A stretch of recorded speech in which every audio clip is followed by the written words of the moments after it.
There are times when emergency powers are needed. Traditionally, those are expected to be kind of short term. If there's not a clear end state, the idea would be that this is a temporary action. Presidents do have, in the national interest, have the right to take action, strong, assertive executive action, but it is supposed to be with a specific goal in place, and that other institutions will be engaged. There are boundaries to how much a president can do, even in a state of what is, a case for an emergency, such as wartime. Welcome to the Civic Brief with Dr. Isaiah Ike Wilson III, where complex issues meet everyday lives. Now, let's begin.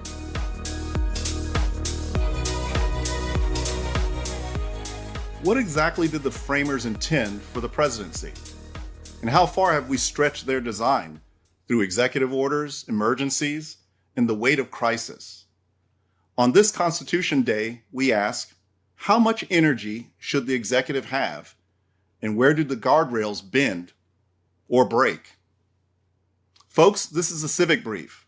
I'm Dr. Ike Wilson, and today, a Constitution Day special on presidential power, process, and the civic work of keeping a republic. Welcome. Constitution Day is more than a commemoration. It's a civic stress test. The presidency was designed for vigor, but also for limits. Alexander Hamilton called it energy in the executive. But 2 centuries on, crises come faster. Pandemics, cyber attacks, disinformation campaigns, economic shocks, and each one tempts us to stretch executive action. How do we keep that energy constitutional? Joining us today is Dr. Meena Bose, Executive Dean at Hofstra University's Peter S. Kalikow School and Director of its Center for the Study of the American Presidency. She's authored and edited landmark works on presidential policymaking, decision-making from Eisenhower and Kennedy onward, in the role of the Office of Management and Budget, or OMB, in shaping executive power. She's one of the nation's leading scholars on the presidency and the perfect guide for this Constitution Day conversation. So, Professor Meena Bose, Meena, my dear friend, thank you so much for joining the Civic Brief. Can't think of a better person for all the reasons. We're going to talk a little bit about our time together at West Point. I'll agree with you not to mention years past if you do, but let's just say a bit of time ago, we started out as much younger budding scholars with the great fortune of working together in the great Department of Social Sciences at the United States Military Academy at West Point. We were both in the American Politics program there. And I'm just elated to have you, as you were the renowned presidential rising scholar then, and now bona fide as well nationally and internationally. Can't think of anyone better in that respect professionally, Meena, to talk to us about energy in the executive, right? At a time of great transition globally and domestically, and it's really all about executive force and power. And have this conversation not only on Constitution Day, but to do it in our 250th circle around the sun as a nation state, as America. We'll celebrate again later next year, but our 250th birthday, can't think of anyone better to talk about these things. We're going to cover a lot of ground. We're going to cover some areas I want us to talk about, foundations of power. We're going to talk about institutions, of course, in the evolution of institutions, some might call devolution. Sometimes the evolution can be a devolution. We're going to do some hard, candid conversations about stress tests of power. We're going to demonstrate all these conversations to our listeners and viewers. We call ourselves travelers. We're going to demonstrate, you and I, Meena, how vitally importantly it is, and how to, real practically speaking, how to have these conversations not only in a nonpartisan way, but in a transpartisan way, to transcend tribalisms and divisions, because the Civic Brief is all about finding our way back to a path towards e pluribus unum, both at home for ourselves as Americans and as we represent and help lead a growing community of democracies globally at this great promising and perilous moment of transition. We're going to talk in that stress test a little bit about this theory come to practice of that we call the unitary executive. And we're going to do some applications, every day. We're not going to be absent opportunities of practical cases to talk about, to include things that have happened in this regard this morning.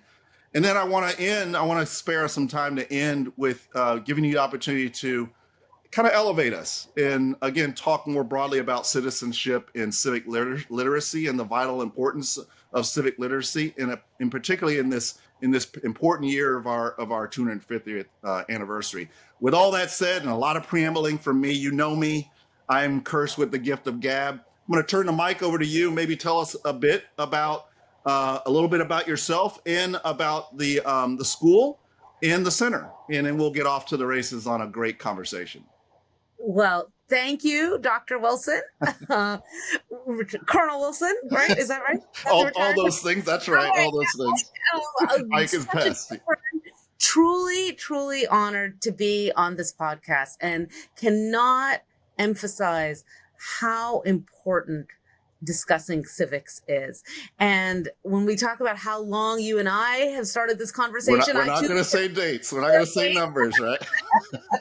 That's right. But it reminds me of the motto in the Department of Social Sciences, SOCH, where we were both part of at West Point. Me for 6 years, you for much longer as a cadet and faculty, and senior faculty. You're dating me. You're dating me. But nothing human is alien, yes. right? Any yes. discussion, right? Discussions are, and I'm reminded of our the departmental lunches at the university club, the yes. Friday get-togethers, the formal and informal conversations right. that are so essential to building civic knowledge and civic trust. And the intentionality that the department, frankly, the academy, but specifically our department did, the intentionality of blended mixing all of us, down to each office, as you remember, they had a political scientist, an Americanist, an international relations scholar, and an economist. I don't think there's any place in academia to this day where economists share space with political scientists, much less historians, right? Usually, where the Department of Economics is when it's on the other completely opposite side of the campus from the social sciences and the political science department. But that intentionality to break and bridge tribal divisions, right? And to build community, cross-pollinating community. We're going to demonstrate, as I said, we're going to demonstrate today how to have heady dialogues in contentious, even conflictual conversations that are not only nonpartisan, but importantly, transcendent of partisan divisions. So I just wanted to add that to you, but you're reminding me of our time at West Point, and we were raised right, I would say, and we owe a lot to those predecessors of ours and our mentors there at the academies. Some of them still there in some respects. Indeed. And I want to say a little bit about the programs that I'm so fortunate to run at Hofstra, but I was literally thinking this morning of what you said about the cross-pollination and the sharing offices, because, and this is a little presidency tidbit, I visited Sagamore Hill, Theodore Roosevelt's summer White House yesterday. It is very difficult to get tickets there. They only release, you have to book day of. Last Sunday, Labor Day weekend, they sold out in a minute. And so I was determined to get it. So I was fortunate, and I actually wanted to get it before Constitution Day. Yes. Yes. So I was fortunate, and it was so instructive to see Roosevelt's home, where he hosted heads of state during when he was negotiating an end to the Russo-Japanese War. Mm-hmm. A lot of his pre-presidential and post-presidential archives. And what came out, I posted some photos, and one of my office mates, who was an economist from Soch, posted that he got engaged there, which was a lovely surprise to read. New York. So I was literally just remembering how I had 5 office mates in 6 years. Only one person was twice. Yeah. And how much we learned. I think it was I mostly had economists. I think it was all economists actually.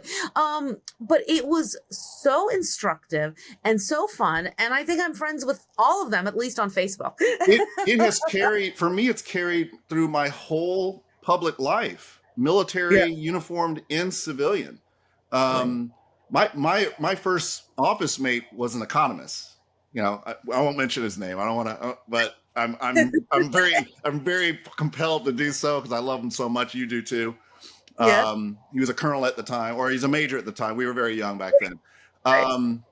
And still to this day, the pollinization of all my networks, professional and personal, it really got a jump through that experience. And again, it takes a deliberativeness to do this. This is not something that comes up naturally. At the end of the day, you want it to look organic. It's supposed to look organic and natural and feel organic and natural. But there's a lot of citizen work that has to be put into setting the right architectures, even down to the offices and desks, in order to, and probably perfect piece to begin our transition into the fireside chat. That's what presidents do, in the setting of offices and desks. That bureaucracy, we oftentimes, I included, and deliberately it gets the indictment of the negative bureaucracy. But the good of bureaucracy, it sets the stage for how we play and interplay with one another. The beauty of places like the service academies, by legislative writ, directed statutorily to bring a blended mix representation of all 50 states and territories, increasingly more international allied countries and foreign country partner countries having presence at our service academies. But the importance thing of getting a sociological and agency representation across the entire country. So Southerners are meeting and understanding and learning how to understand Northeasterners, Middle Americans, Westerners, and folks from the Pacific Northwest. And because that's how we're going to serve. And that's frankly how we serve as citizens, as well as, committed to a lifetime of service, whether public or private, to a leadership of character for the nation and increasingly for the global community of nations. It all begins at those social tables. It all begins in those offices. So it absolutely does. And before we move into that, let me just say, I think what you just referenced, it takes a lot of effort to make programs and events seem effortless. And that is something I think we both learned so well from so many amazing leaders during our time in social sciences at West Point. And what I was truly honored to teach at West Point, to work with cadets. It is unbelievable to me that some of my first graduates are now, one that I worked with is head of the department now, right? And it just from there. There's so many others in senior positions in the military. Many have left and are doing distinguished work in the private sector or running for public office. It's so exciting to see. What I also bring to this conversation, as we've discussed, is I was truly fortunate to have two places that wanted me. I started my career at Hofstra University, had the opportunity and loved it there, had the opportunity to go to West Point. And then, as you know, Hofstra announced that they were creating a center for the study of the presidency and a chair in presidential studies. And that was when the professional fit was so good. I applied to come back. And so I now am fortunate to be a professor of political science, the Peter S. Kalikow Chair in Presidential Studies, and the director of the Peter S. Kalikow Center for the Study of the American Presidency at Hofstra, which involves special seminars, events, distinguished fellows who come and speak once a semester at Hofstra or more, and special presidential conferences that Hofstra has been hosting since the early 1980s. And I'm glad to talk about those. The most recent one I did was the Obama conference. I directed the George W. Bush conference in 2015, the Obama conference in 2023. And next up will be, we wait one presidential election after a president leaves office. So the Biden conference will be 2029 or 2030. And the Trump conference, because they're two non-consecutive terms, will likely be 2033 or 2034. So that's a long time away, but that's the timetable we work with. And then most recently, and all of these programs that I direct are due to a wonderful Hofstra alum, Peter S. Kalikow, class of 1965, who oversees a major real estate firm that his father founded, and he expanded its reach significantly through his distinguished career, has an enduring love for the presidency, American politics, and public service. And thanks to him, Hofstra has become truly a resource for presidency studies. And then as of 2015, Mr. Kalikow created the Peter S. Kalikow School of Government, Public Policy, and International Affairs, which brought together multiple social science departments, including political science, history, economics, global studies, philosophy, religion, and sociology. Anthropology originally is part of, just actually became, works with sociology, Wow, and which phenomenal. also. And all the departments have independent majors, but we also created an interdisciplinary public policy and public service program. And I'm truly fortunate to be the executive dean for that program, along with presidency studies. So I told you it would be a long time. Everyone laughs at all of these titles, but I feel very fortunate to have them. No one better than you, Meena. No one better than you. And as you're going through a lot of hats, I mean, you've got a hat rack that has a lot of pegs on it, right? But again, each of those programs separate in and of themselves, vitally important. But I would offer someone like you intentionally there to bring the intersection, to make them intersectional, right? The other piece I love is that we gave due time to talking about Mr. Kalikow. And again, an exemplar. What you described, what immediately came to my mind is all good things in the American political development experience start from the feet up. It begins with citizens at grassroots level, right? Absolutely. And what we have to make sure structurally, institutionally, is that all that vested power, which is ours as citizens, right, that it begins at the grassroots by, with, and through us, we the people. It goes through beautiful, empowered individuals like Mr. Kalikow, through their private and public experiences, life and professional experiences. We vest all that power in institutions at national and beyond levels, but we want to make sure that we have retention and ability to bring that back to our own terra firma. And that's what we're going to be talking about today in terms of power. But it all begins with people. It all begins with citizens. It always begins and ends with civic engagement. I mean, I would say that's what differentiates all liberal, small L, small d, small r, liberal, right, democratic republics, of which we are the exemplar and the first on planet, going back to our revolution, but now leading and representing a growing community of liberal democratic republics, democracies worldwide. It begins and ends. We always have to talk about citizenship and civicness. So, I mean, again, these are opportunities for us to re-engage and to get into, with great current and longtime friends. I won't say old friends, longtime friends. Well, I like long. Well, and sorry, I just have to cut in. As you said this, I'm reminded one of the first events I organized at Hofstra, and by the time it took place, I was actually at West Point, and I believe you came with me with the cadets, was the symposium on presidential ratings. Yes. Which Peter Kalikow, that was before the Kalikow Center, but he actually very graciously funded that event, provided a grant to Hofstra for that. And I'm sure you remember, we were fortunate to have the distinguished historian Arthur Schlesinger there. Yes.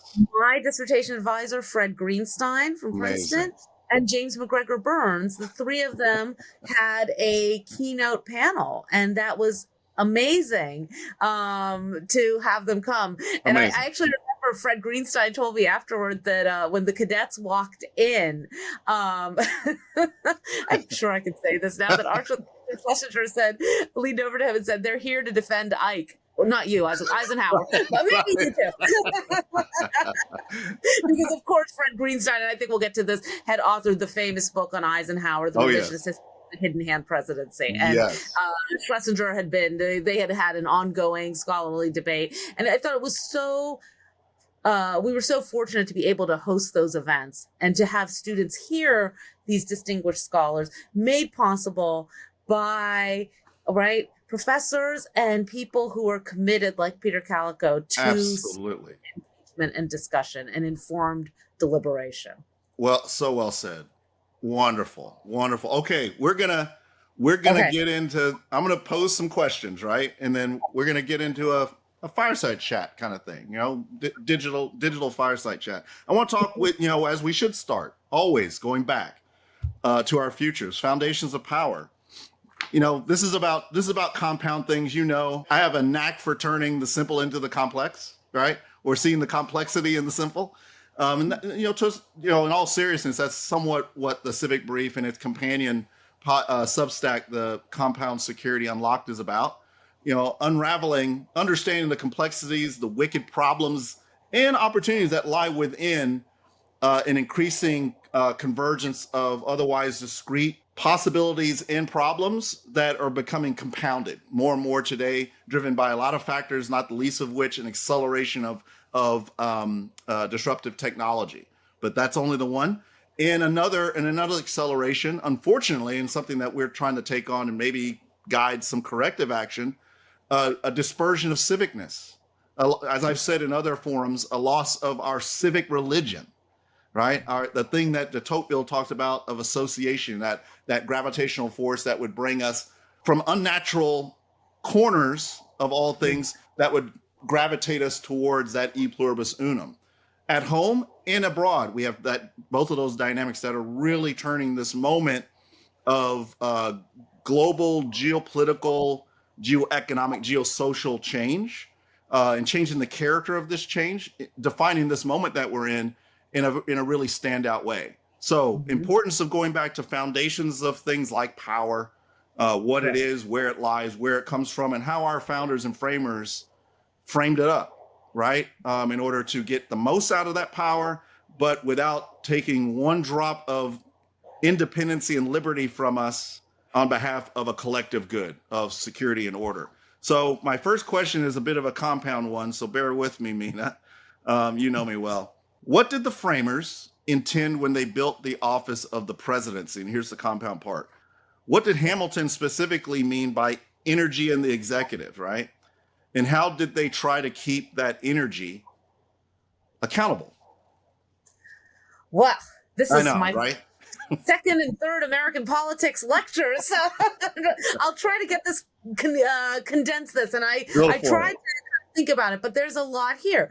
Well, as we know, when the framers gathered in Philadelphia in the summer of 1787, they recognized the need to build a stronger national government. Now, the original charge, as we know, was to revise the Articles of Confederation, right, which had created, as the article said, a league of friendship among the states, but did not provide sufficient power to the national government for issues such as maintaining security, the issue of and collecting taxes, always a challenge. But Shays' Rebellion in the winter of 1786-87, when farmers were facing foreclosures on their farms, rebelled, didn't pay. The Congress of the Continental Congress had no national forces, so they assembled a volunteer group. The rebellion didn't really materialize, but that pointed to the need for a stronger national government.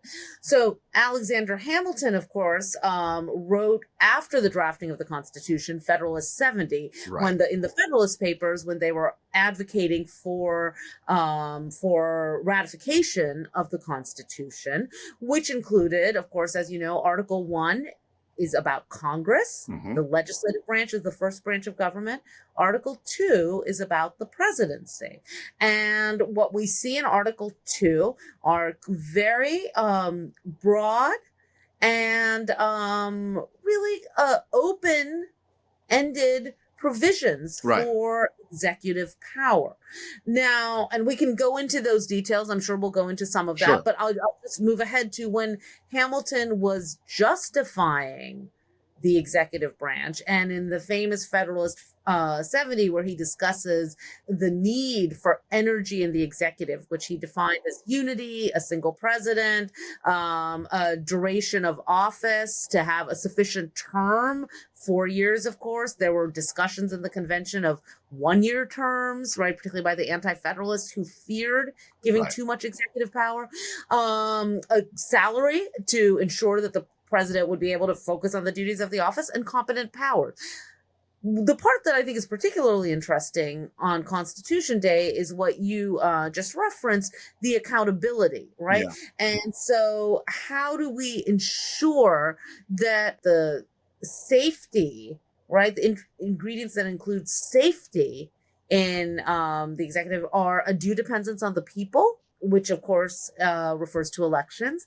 And then the second point, which is particularly interesting, is a due responsibility on the part of the chief executive.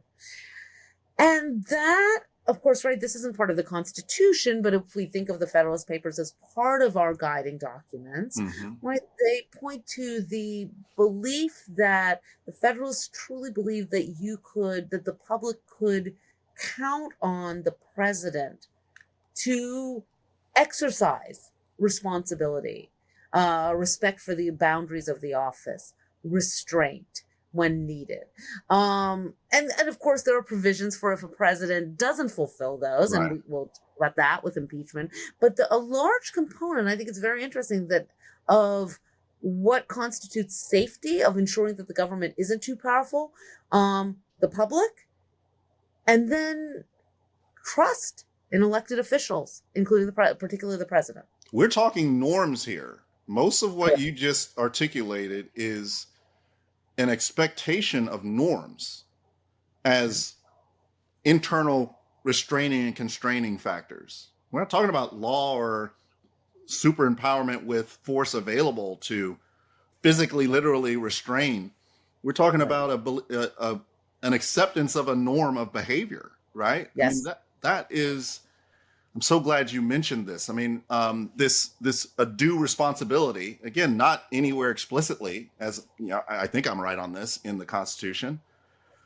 Maybe the closest thing you get to it is to well and faithfully execute. Yes. Would that be a derivative of that notion?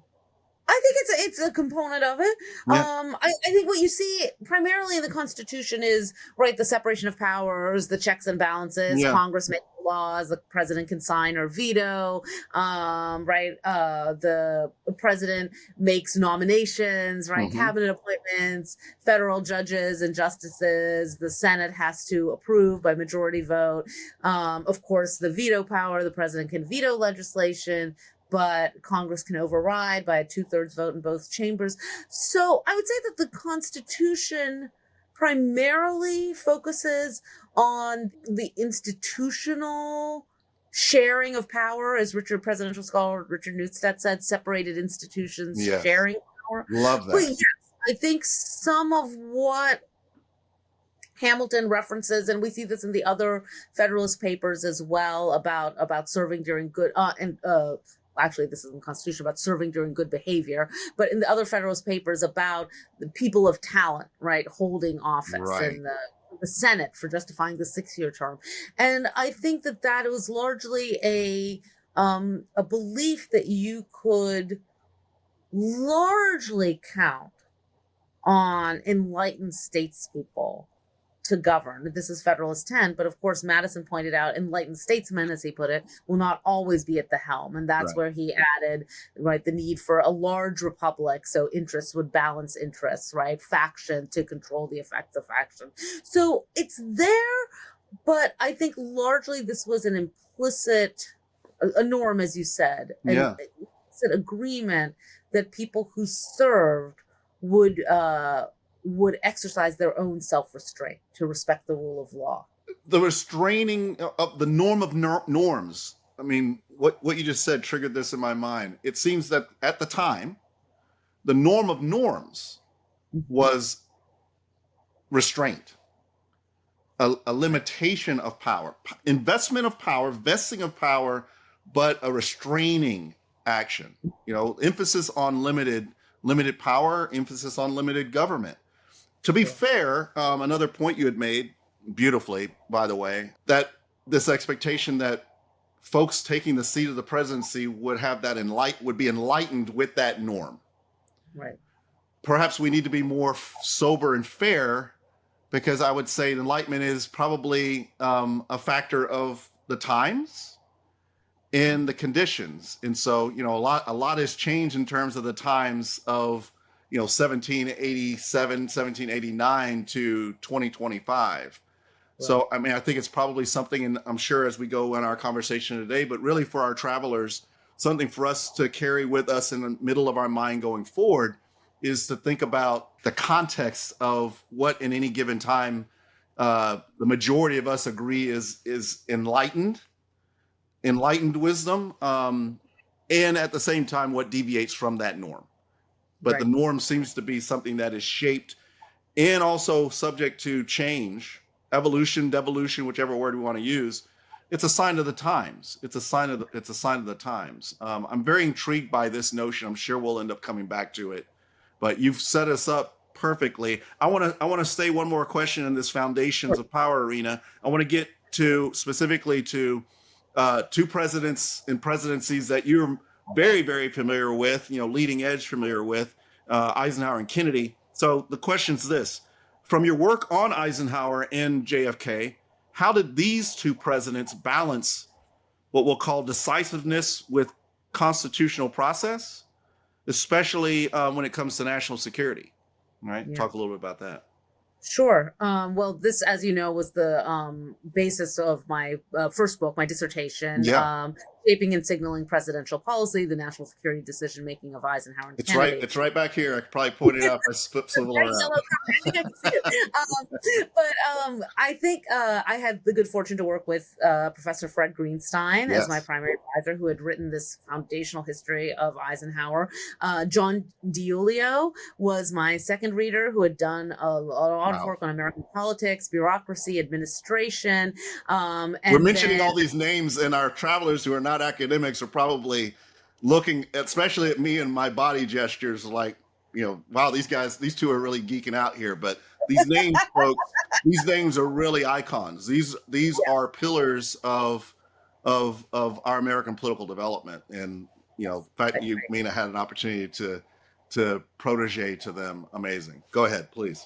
No, of course. Well, what I did for this project was to look at declassified material on organization in the early Eisenhower White House in 1953, the Kennedy White House in 1961, and looked at how they developed their Cold War strategies, new look versus flexible response, and the contrast in their decision-making structures. I won't get into all of that now, but to address your question, President Eisenhower understood the importance of process from a career that was entirely in the military, until the end of World War II, and then was president of Columbia University, became the first NATO commander, and then ran for president. But brought to the White House a very structured planning process where ideas were debated and discussed in very structured settings. There was the planning board for the National Security Council. There was the operations coordinating board, what was described as the two parts of Policy Hill. And there are a lot of discussions about how much Eisenhower really expected that decisions would change from these discussions, this multiple advocacy that Alexander George discusses. But what it did ensure was that ideas were openly discussed and examined, and that the key participants in those policies were attentive to what the ends and means of the strategy would be. Now, President Kennedy comes into office. At that time, when Eisenhower left, he was the oldest president to leave office, and John F. Kennedy was the youngest elected president. Wow. Theodore Roosevelt was the youngest president, and I just heard this again at Sagamore Hill, because Theodore Roosevelt became president after William McKinley's assassination. And then won election in 1904 in his own right. The first president to do that, the first person who had become president after serving as vice president to then win election in his own. But President Kennedy comes into office, gives probably one of the most famous inaugural addresses of all time. And there's such a contrast between Eisenhower and Kennedy. And Kennedy comes into office with the desire to change a lot of what was viewed as kind of the cumbersome decision-making structure, the very military approach. And there was kind of the best and the brightest was the term coined, right? Kind of some questions came up after the Bay of Pigs, but what was clear is that while Kennedy removed some of the processes that in fact were important to decision making and that he brought back in his own way during the Cuban Missile Crisis, President Kennedy was very attentive to the importance of public communication. Right. And recognizing that it's not only policy making, but it's also the messages and the building of the constituencies, the president's constituencies, from the public, party supporters, executive officials, even people abroad, right? While they're not voting for the president, but are attentive, particularly during the Cold War, to what the president was saying.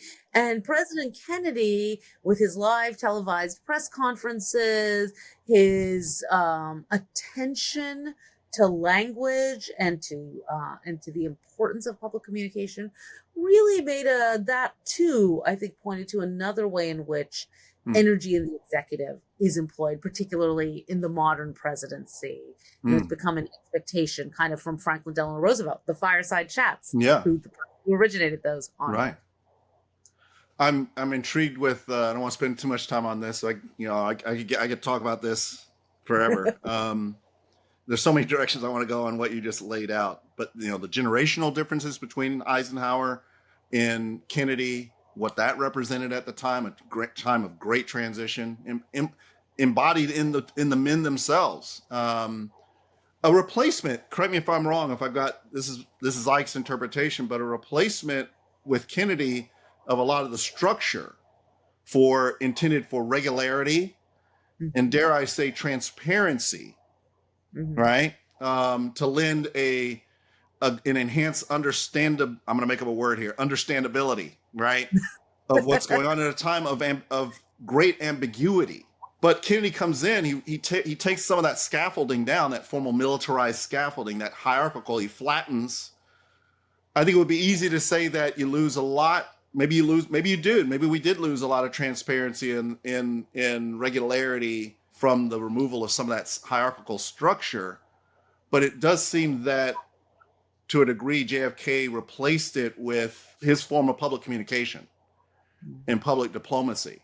His speaking to the public, he himself, in his use of the bully pulpit, if you will, lending that structure that under an Eisenhower administration perhaps came more, dare I say, structurally, in terms of architectures and scaffolding themselves. I'm just intrigued by that because of the interplay between process, structure, architecture, and in performance, and how that can be, you can restructure for a hyper enablement of more energy into the executive, into the person sitting in the seat.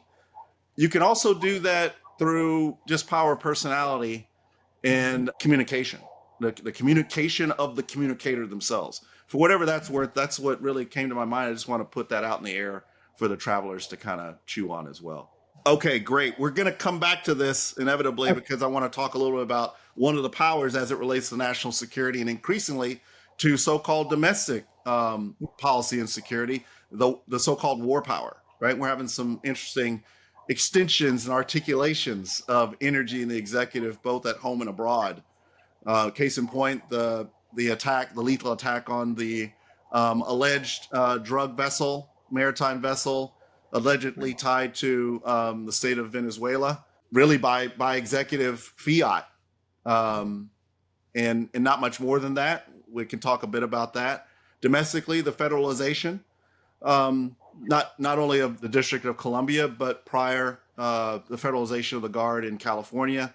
The threat or promise, whatever, however you want to look at it, maybe a combination of both, of a similar federalization of some of the major mostly blue, if not totally all blue, unfortunately in partisan terms, blue cities Many of them, not all of them, being so-called sanctuary cities, places like Boston, Chicago. Funny, not funny, social media tweet sent out by the president of Chicago. Let's see if I can even say this. Chicopolis Now rendition of Apocalypse Now in a statement, all but, jokingly, not jokingly, articulating a threat of war against, you'll see what a Department of War means when, we federalize Chicago. Baltimore mentioned in the news over the last week and a half, 2 weeks or so. It's a lot of different, that's a lot of change. It's a lot of churn. It's a lot of different kind of energy. And it lies somewhere between this institutional, procedural, structural artifice that some presidents have brought in and relied on, like in Eisenhower. It lies between that and the energy of the person that, a JFK brought to the fore. Let's shift it perfectly into institutional evolution, right? One or two questions here. I want to give you a chance to talk a little bit about Office of Management and Budget, OMB, which was at the heart of your some of your original research work.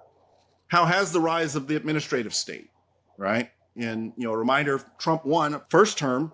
It was a formally articulated policy agenda item to dismantle, quote unquote, dismantle the administrative state, right? We see some of that being implemented in the second term.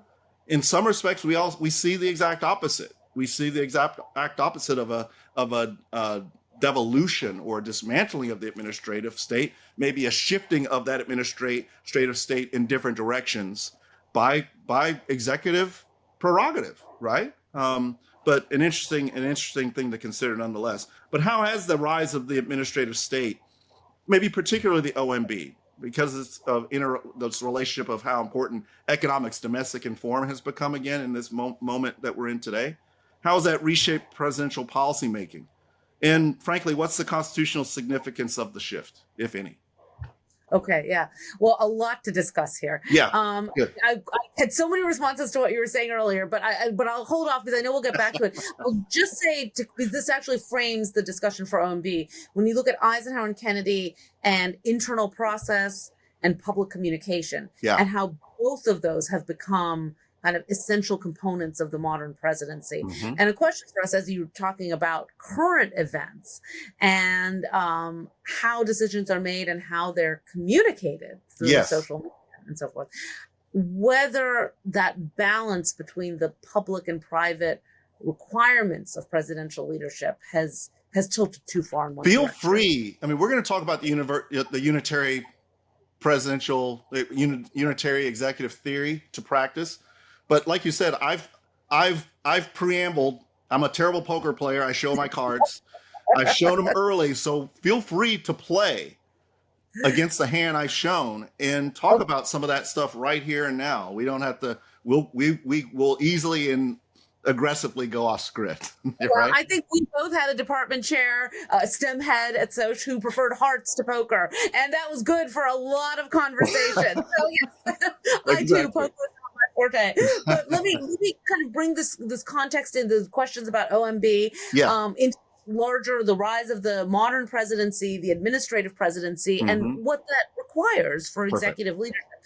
To preface this, I mean, my research has focused on the modern presidency, Eisenhower, Kennedy, now working on I've done a small book on Obama and the Affordable Care Act, now working on a larger study of the Obama presidency, and have directed the conference on George W. Bush, edited 3 volumes from Hofstra's conference, and edited a volume from the Obama conference. Wow.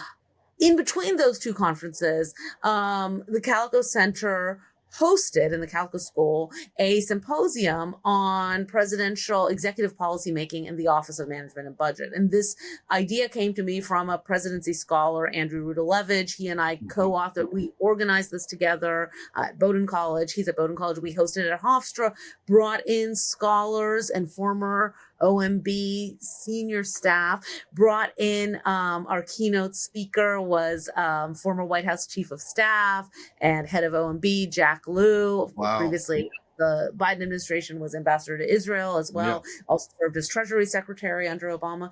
And so through that gave us so I don't want to say I myself am not an expert in OMB, but had the pleasure of working with many experts to look at the expansion of policymaking from the White House and the presidency into one of the the nerve center in many ways of policymaking, because of course the Office of Management and Budget is what prepares the annual budgets and looks at costs, looks at regulations. The Office of Information and Regulatory Analysis oversees all of not just the budget, but the executive actions that are announced from the White House or that are issued from the White House, and keeps all of this together.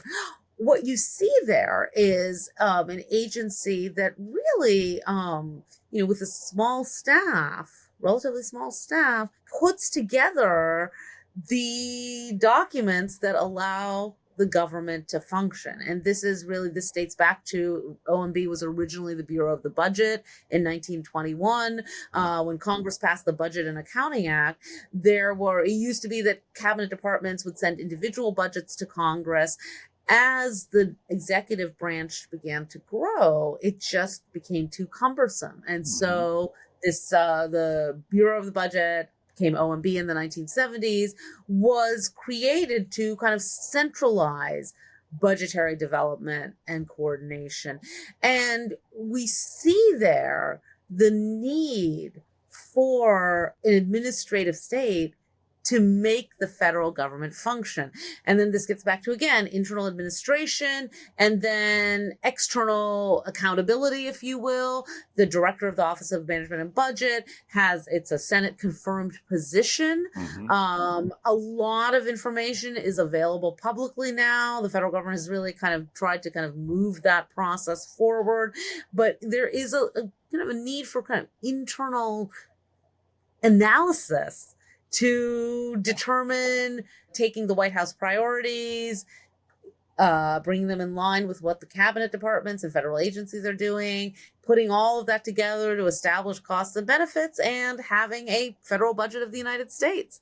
And then looking at the implementation of executive actions through federal regulations, calling for comments and so forth. So it's a big process. And you realize that even in a country where country that's grounded in federalism, the balance of power between the national government and the states, and we give a lot of power to the states, you still need a robust national structure to allow the president and the executive branch, and working with Congress, and then of course the courts are there too, which we haven't talked a lot about, but to take the actions that are needed that are in the American national interest. A lot of energy in OMB. Yes. A lot of energy in an organization that, I don't know about you, but I don't remember having one lesson through primary, secondary school as just a regular citizen, not a professor of political science. I would be surprised if many Americans really know anything about you. You're just giving a lesson that's caught all viewers and listeners of the American Republic up on a major organization, a major organ, where a majority of that centralization and management of executive power takes place, for dissipation and implementation across the entire government with implications abroad, right? So it lives at the nexus of the so-called domestic world and the international world. Fascinating in that respect. Meena, you mentioned, as an American, I would say as all Americans, we've hard earned the power of healthy skepticism. We should look for, where's the check for a balance, right? So you've given a beautiful, elegant explanation of the cause and the reason, justifying an accumulation of power vested in an organizational body, an organ, for governing in a much more executively, in a much more complex, complicated, wicked problem dominated and compounding dilemma infused reality, domestic and foreign. You mentioned the Senate confirms. That's a check. Correct. I just mentioned a question of a public check, because how do you check if the public generally doesn't know what OMB is, much less, what it does, and, what kinds of auxiliary precautions, as James Madison talked about it. Maybe a little bit on any other checks to ensure a balance as changing times set conditions demanding and driving an expansion of the scaffolding, if you will, because the world has just gotten a lot more complex and complicated. Well, that gets to, I think, the question of the auxiliary precautions that James Madison talked about in Federalist 51, right, are essential to ensuring that all public officials and the branches of government are subject to the rule of law, right? That we hope for good behavior, we count on elections, but if angels were to govern men, neither internal nor external control. I was hoping you were going to say it, because if not, I was going to say it. Yes. Right? So we see that importance. And I would say that as the modern presidency has grown and the administrative state has expanded and the federal government has expanded, right, to 15 cabinet departments, most recent being Homeland Security, I would say you see multiple auxiliary precautions, both from the agency heads who are subject to Senate confirmation, right, and then through news coverage, the importance of journalism, external scrutiny, the expectations with technology of kind of public information. And it's a very different world from when Eisenhower and Kennedy, let alone Madison and Hamilton, right, were discussing the contours of government and the institutions, that there are expectations for information that need to be immediate. And so that in and of itself, that's a little bit of a challenge, a little bit of a tricky check, because you have institutions, of course, that are preparing that information. But this is where you count on the public and news organizations and interest groups to also provide kind of checks through their scrutiny of these agents. Boy, in addition to the what you have brought back to my mind, and I would hope that in the mind of the travelers watching and listening with us, it comes back to those norms. Yes, it does. It comes back to that thing you said at the beginning of trust. Right. Right. In the fidelity, a bigger word means really the same thing, but it's cool. Fidelity, the degree of trustworthiness in that social compact between the governors and the governed. Right. Right.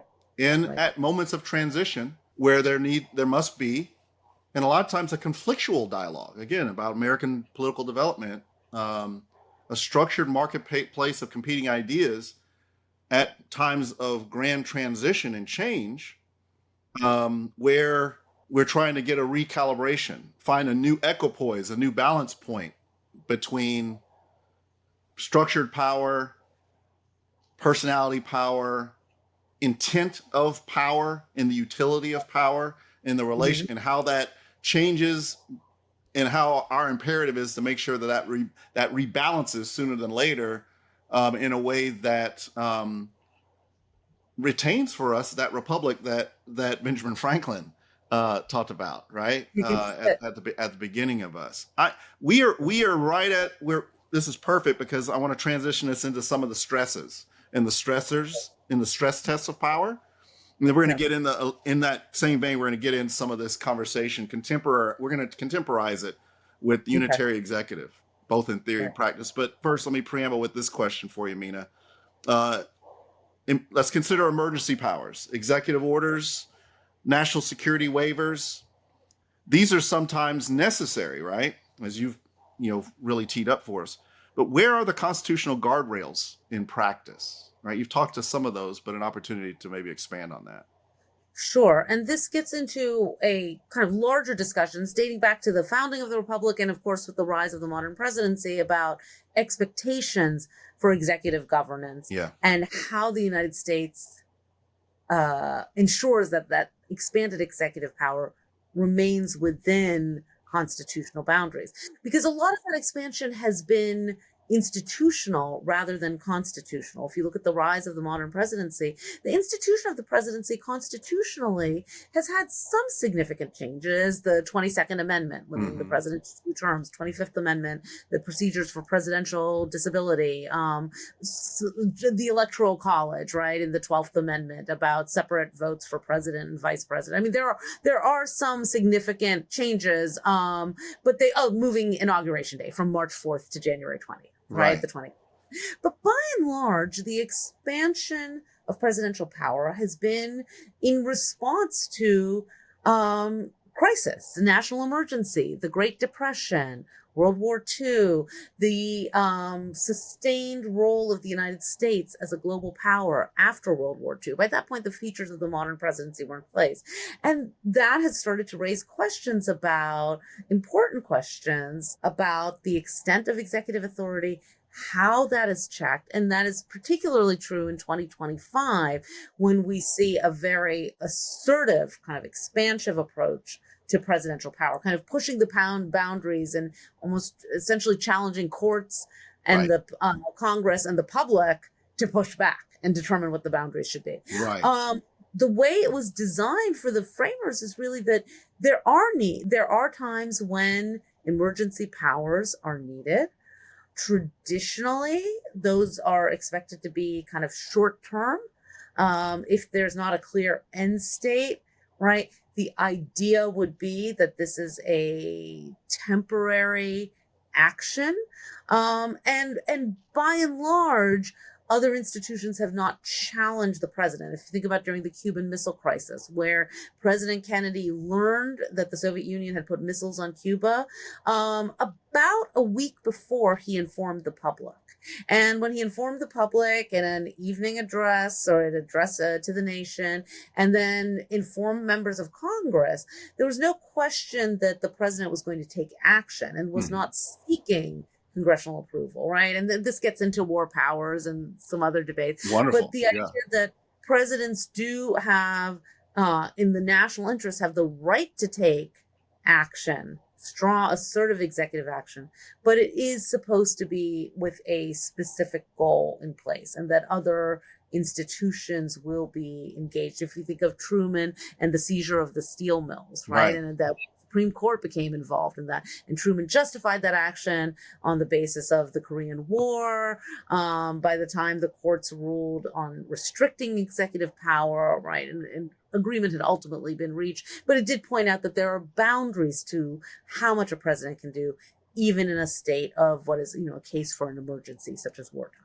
You had said rightly in our at the end of our last segment, Meena, that we hadn't really talked about the court yet. Right. Something that haunts me a bit. We have a major check and balance, an institutional check and balance with the court system, and we'll focus at the top with the Supreme Court, the appellate, the ultimate appellate review of the Supreme Court. But what haunts me a bit is the executive has energy and power to act, and the court, by design and by structure, there's an inherent business lag, if you will, because the executive will take an action. They'll take an action that has justification or is justified by the executive themselves, and then it goes through our process, and it is eventually adjudicated on. But typically, by the time the courts adjudicate, here's the business lag, the action's already been taken. Right. It's an interesting follow-on question, or maybe concern. Citizen Wilson would be concerned here of precedent already being established, new precedent being already established, and again by title, the executive has force and power to execute. The other institutions do not, right? Maybe some thoughts on that. Well, let me add, first of all, exactly as you said, the definition of standing, right? The courts do not make decisions in the abstract. They have to look at actual challenges of harm, right? Yeah. And to determine constitutionality. The institution we haven't actually talked a lot about, though, is Congress. I Because you're know. right, it is a massive fact, right? Yeah. And you could make the argument justice delayed is justice denied. The legal process is slow. I mean, there's Yes. so many examples we can give, right? Think of Gideon versus Wainwright and the right to an attorney for criminal trials, right? It goes back to 1963. And how many years before the case that I believe Betts v. Brady was 1942, 21 years to overturn that decision, right? Exactly. But Congress also exercises checks, has the power to check executive power, and Congress is the first branch of government. So if indeed there is perceived executive overreach, Congress has the power to pass legislation, to halt funding. That can be kind of the equivalent of kind of going nuclear, right? To use an international relations metaphor. And that's not something Congress would do lightly. We unfortunately are in a period where government shutdowns are not uncommon. And as we approach September 30th, the end of the fiscal year. Right. Another question. So I share your attention to and concern about the lag time with the courts, but let's keep in mind the first branch of government Yes. has institutional responsibilities as well. And in fact, it is from the first branch of government that Constitution Day was established some 20 years ago, 2004, I believe, as a part of an amendment to ensure civic literacy. So I'm loving the jazz that we're in now. I want to improvise. I want to do a little improv because you said Congress, right? Rightly so. First branch for a reason. Can take up some of that intended lag, right? Intentional by design lag. Maybe we got to now go back to our first executive's farewell address, George Washington, and one of his warnings being avoid the bane of party and partisanship, and maybe some thoughts there on how that is where we are today with that warning unheeded, perhaps I might say, with justification. I think so. In leaving us with a state of what, my wonderful dissertation chair, the late great Ted Lowy, coined as legicide, almost a form of institutional suicide by our Congress that has chosen not a policy action of do nothing or do not enough is always a policy action at the disposal of our duly appointed representatives. So, sorry, not sorry, right? I'll give you that to play with a little bit. I'm not sure how I'll give you that hand grenade to play with that a little bit. Yeah. Because there is so much to address I know. in this topic.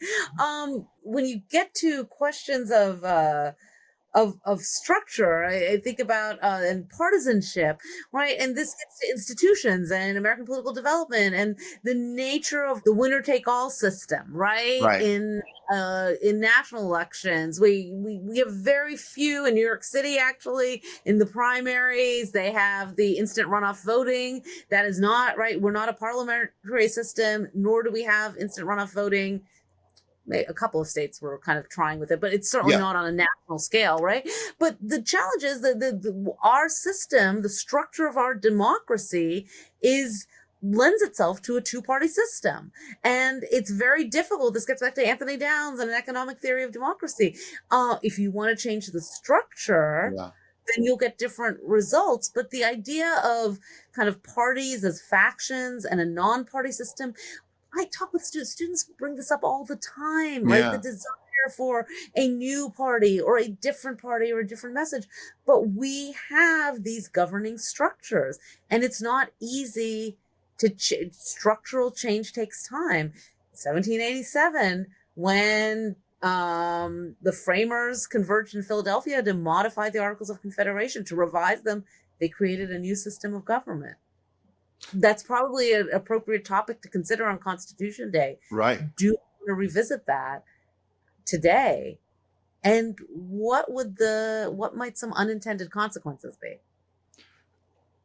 Yes. The next evolution being almost a devolutionary piece. We could find ourselves based on, many factors, not the least of which being the hyperpolarization and partisanization, a hyper tribalism, of the parties, with the parties lying at the center.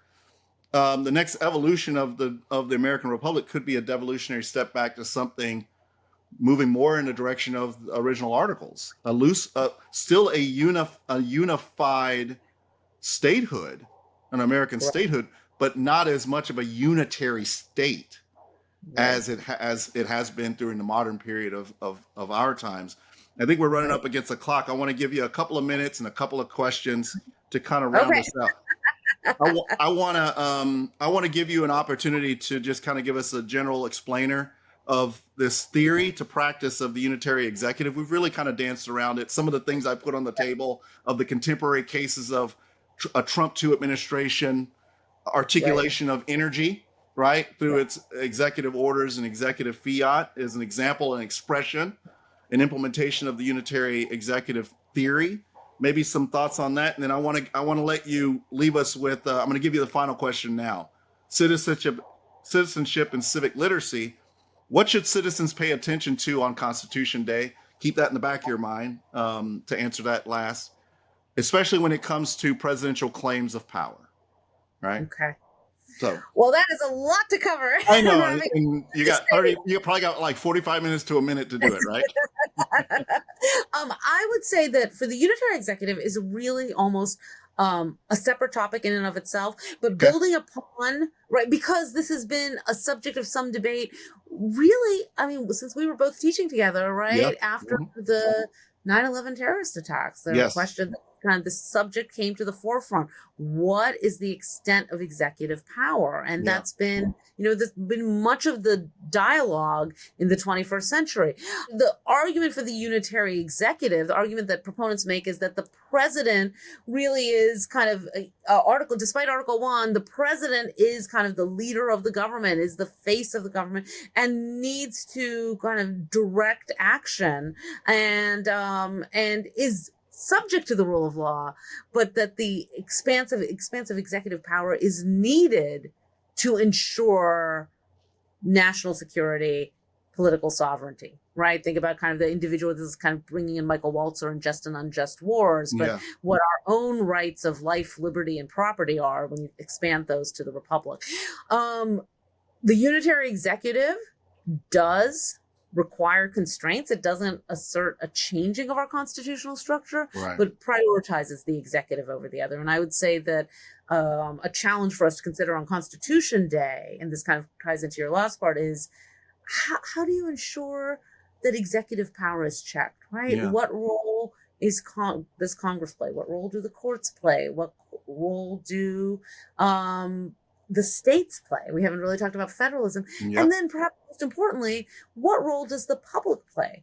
How do we influence kind of the policymaking in the White House, which is distant? It's a little easier to make a connection to your representative in the House or your two senators, or to get engaged in state and local politics.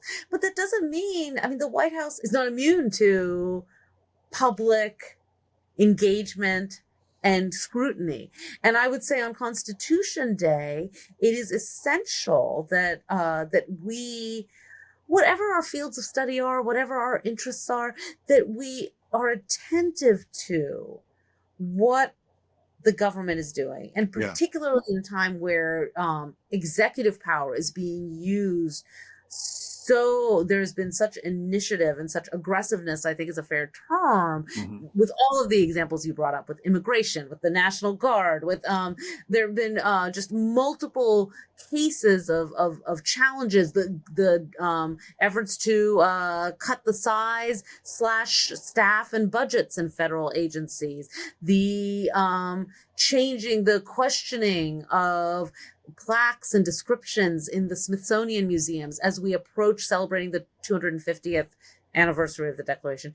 It's essential that the public be engaged and follow this and make their voices known, because, you brought up, the Republic, if you can keep it, right? What Benjamin Franklin said at the close of the Constitutional Convention. And it's incumbent on all of us to keep it, right? Not just our elected officials are part of that, but not just them. Ultimately, it rests with us. Fantastic. Can I squeeze one more in for you? It's a fun one. Real quick. If you could recommend one reform or one civic habit that would strengthen constitutional stewardship, what might that be? I'm this is a tough one. I've talked about changes to presidential selection. I've looked at a number of other areas where questions about lifetime limits for judges. I think that would be the one that I think is probably one of the most interesting today, is the question of whether federal judges, including Supreme Court, should have 18-year terms, but maybe not lifetime terms. Yeah. In all fairness, probably there have been questions about, right, kind of new voices, new faces in Congress. And then this would come up, of course, for the presidency as well, when we've seen both Trump, right, the oldest presidents that we've had have gone far past Eisenhower and Ronald Reagan, who were the previous ones. Right. So I don't know. I don't want to end this on that kind of note of saying that only the youth should speak. I think that's sensitive for all of us. But maybe with the courts, because they serve on good behavior, some sort of a term that's not subject to a single president, maybe that's needed. I would also say that some form, I would say maybe the courts making voting easier, with all respect for kind of security processes. Yes. And I would say, the third one, I'm a little torn between not making a policy argument, right, and kind of focusing on institutions and saying that maybe there's some way to engage or incentivize public service. But the policy I would end with is saying, and I don't know if you can put this in the Constitution, but to really, consider how we continue to remain a country that welcomes immigration. And there has been such a failure of legislation in this area. And we're in a place in this country right now where, we run some really serious risks with, not to mention just kind of the legal processes that are being upended for so many people, right? Regardless of their legal status, we're a nation of laws. A lot of those laws and processes aren't being followed. But how do we, that's less structural. It's really Congress and the White House. But we need to have processes in place so that people can pursue legal paths to citizenship. And I just, I have to end. I know that's not structural, but I think that is one of the most disappointing issues that, frankly, we've been talking about since I started teaching when I finished graduate school in the mid-90s. So I added a date in there, but I just think this is the 1996 law on immigration. We've seen no substantive immigration legislation since then. And so how do we get the institutions to make lasting effects, right? To make lasting decisions. Obama issued executive actions, right? With DACA, DAPA, those can be changed. Right. Discuss the merits, the importance, et cetera. But, how do we address pressing priorities? And I would say immigration is one of them. You've talked structure in your recommendations, but you've ended appropriately, in my view, for what it's worth, at the people level, at an issue really broadly speaking of civicness. How do we focus as much or more on the spirit of the law as much as we do on the structure of the law, right? I mean, again, a country of laws, not men, right? And in the need for an equipoise there, we need men in the broad sense. We need the person and personage of the executive there, but we need the law, and then what keeps that in equipoise brings it back into balance is the spirit of the thing, right? And that's really what we're trying to get after with the Civic Brief and its companion Substack, Compound Security Unlocked. And again, thank you so much, Meena. Dr. Professor Bose, I cannot think of anyone better on this Constitutional Day to bring us through all of this to the vital point of civic engagement. Thank you so much. Always great pleasure to see you and to be with you. Thanks so much. I have loved this discussion. It's our social roundtables back to life. It's been wonderful. Thank you so much for having me and for allowing me to weigh in on these important questions on Constitution. Fantastic. Thanks so much. And listeners, watchers, travelers, thank you so much for joining us again with the Civic Brief for Nation Not Self. Cheers.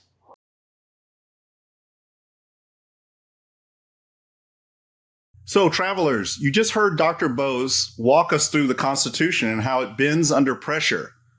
What I'd like to do now is us together, we're going to put a simple lens on that pressure that Dr. Bose talked about. We'll call that the wise way. Here's the compound reality. Today's shocks, they stack. Storms, cyber hits, market jolts, rumor storms. In that turbulence, presidents feel pushed to speed up government. The risk isn't only overreach, it's drift. Emergencies quietly becoming everyday habit. The wise way is a discipline for moving fast, but also staying legitimate. Let's talk about this in terms of what I'll call 4 plain moves. Here's move 1. We got to look at this through process as being policy.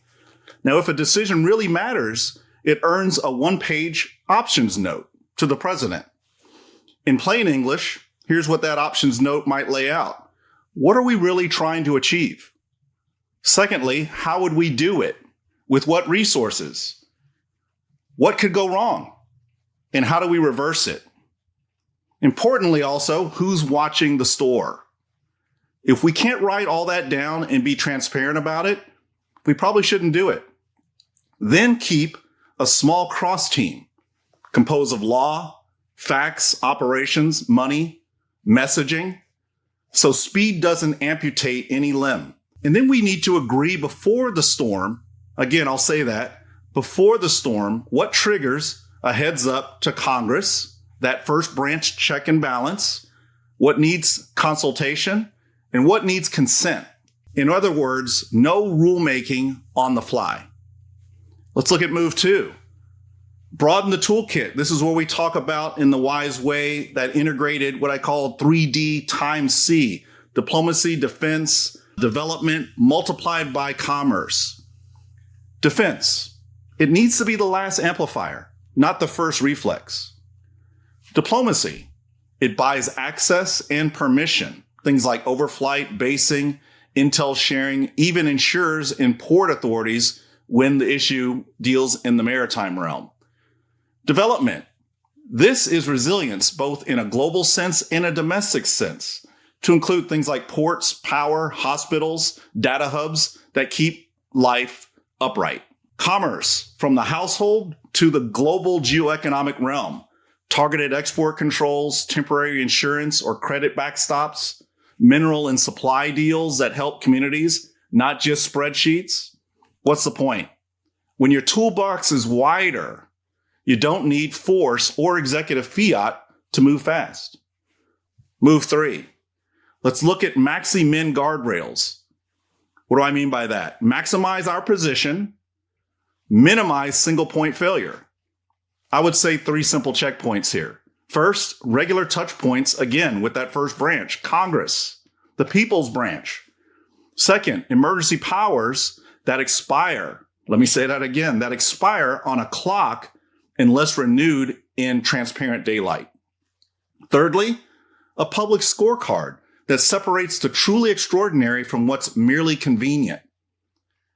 Let's also think about bounding the box up front, setting the goal, the limits, and the off-ramps, and who owns the risk if all of our assumptions fail. Finally, move 4, civic transparency, the legitimacy engine, folks. Speak to the country in plain English about what we know, also about what we don't know, and what could change our approach. Name the trade-offs. Invite referees, inspector generals, courts, committees, so people can tell emergency from opportunism. Folks, that's the wise way. Fast when we must be, bounded by design. Now, I want to offer a couple of quick human scale scenarios. First, let's imagine a scenario, let's call it a 72-hour megastorm. The place, Gulf Coast landfall. Power's out across 3 states. Refineries flooded. Hospitals wobbling. Social feeds, they're on fire. Let's go back to that step 1, that move 1. Let's say between the hour of 0 to 6 hours into the crisis. Process first. Small resilience huddles. Let's look at 2 one-page options that we send to the president, each with costs laid out, legal lanes, oversight, and a 72-hour sunset. Again, that limiter. Option 1 might be something like a disaster declaration plus targeted production surge to include generators, oxygen, plus a short fuel spec waiver to move gas faster. All these emergency actions. Let's lay out an option 2 for the POTUS. Disaster declaration plus max mutual aid and lift capacity.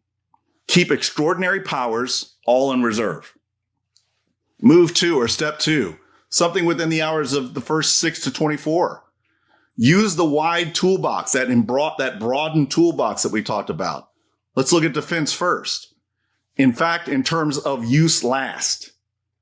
Lift critical supplies, guard does rescues in debris, restores comms, limited but effective. Diplomacy, at home and next door.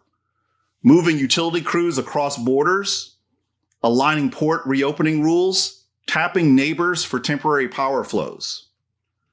Let's look through the lens of development. Temporary power to hospitals and water plants, opening of shelters, deployment of medical teams and basic medicines.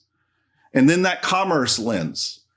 Turn on small business disaster loans, enable limited trucking waivers for fuel and food, standing up a price gouging task force. Move 3, guardrails plus that transparent sunlight that we talked about. Got to tell Congress what was invoked and when it expires. Importantly, let me say again, and when it expires. Tell the public daily, percent power restored, hospitals open, shelters, fuel days of supply, 911 response times. Name the triggers to stand down waivers and guard support. By day 7, we want to publish a short after action, including what ends, what continues under normal law, what, if anything, moves to a formal rulemaking, no temporary powers that quietly become permanent. Why this would work. It would give us speed, but speed with receipts. Broader tools than force or executive fiat. It'll give us clocks, not just vibes, and honest reporting. A simple war powers at home vignette is what I want to put on the table with us now. Now imagine this, fellow travelers. A new post from the president promises to, quote, bring the war to Chicago. Right? Sound familiar? There's talk of federalizing more guard units. Mass agents run dragnets that catch the undocumented. Oh, well, and sometimes the documented as well, right? A lethal maritime stop, say off the coast of Venezuela, gets no public legal lane, no notice to Congress. Not tough to imagine here. Now, here's how the wise way keeps us fast, but also constitutional. Let's walk through the steps. Process is policy. Move 1. Insist on that one pager before any surge. Laying out the objective, legal basis, which would include statute plus case law, geography and time limits, reversibility, and the oversight path. Folks, if it can't be written, it shouldn't be done. Second, use civil tools first. Priority on policing. Better yet, community policing, courts, and community protection. Civil warrants, targeted actions, and due process. Let me say that last part again. And due process. Before any troops. Defense supports civil authorities. It doesn't replace them. Move 3. Back to those guardrails on any exceptional step. Narrow the scope, i.e. which neighborhoods, which hours. Set those short sunsets. For example, 72 hours. Set and ensure mandatory reporting and a standing review with Congress and local leaders. Finally, publish the off-ramp conditions up front. And finally, that 4th move, civic transparency. What we mean here, again, plain English briefings covering the why, the where, how long, and what would end the action. Independent eyes, IGs, courts, watching in real time. The test isn't, did something happen? The real test needs to be, did we keep liberty while keeping people safe? So then what's the bottom line? It has to always be about smart outcomes, not chest thumping for the win. And in gray zone moments, the wise way is both lens as well as lever.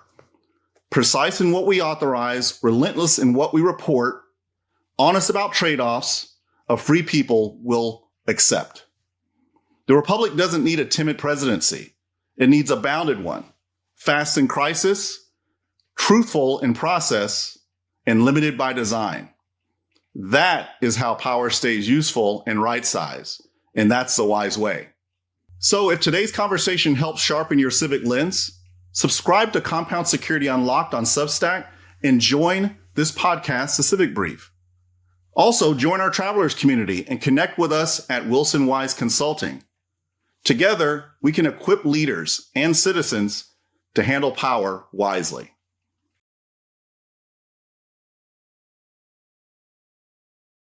Dr. Meena Bose, Meena, thank you for your insights, for helping us see the presidency both as the framers imagined it and as modern pressures reshape it.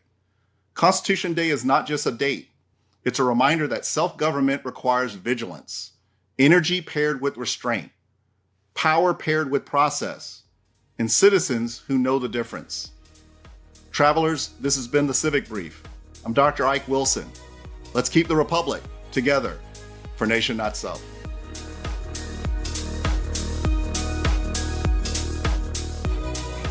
Thanks for tuning into the Civic Brief. Got questions, insights, or ideas? Join us at thecivicbrief.com to continue the dialogue. Subscribe, share, and be part of shaping the future, one brief at a time.